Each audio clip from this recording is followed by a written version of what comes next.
Rwanda will now proceed to signing the certificate of inauguration.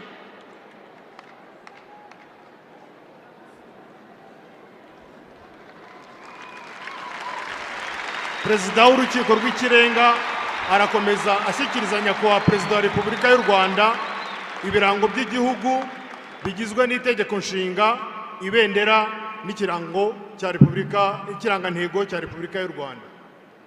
The Chief Justice will now proceed to present His Excellency the President of the Republic of Rwanda with state symbols, which include the Constitution, the flag, and the coat of arms.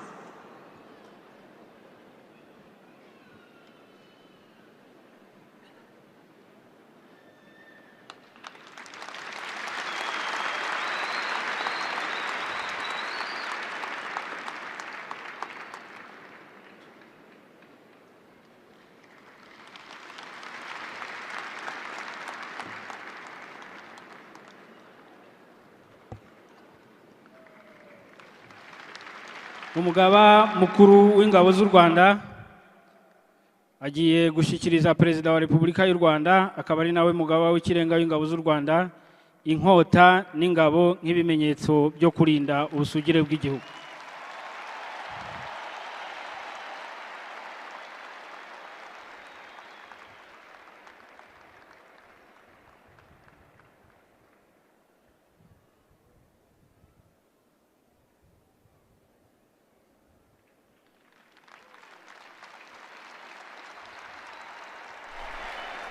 Muri uyu mwanya nyakubahwa Perezida wa Repubulika agiye kwakira indirimbo y'igihugu nka kimwe mu birango by'igihugu.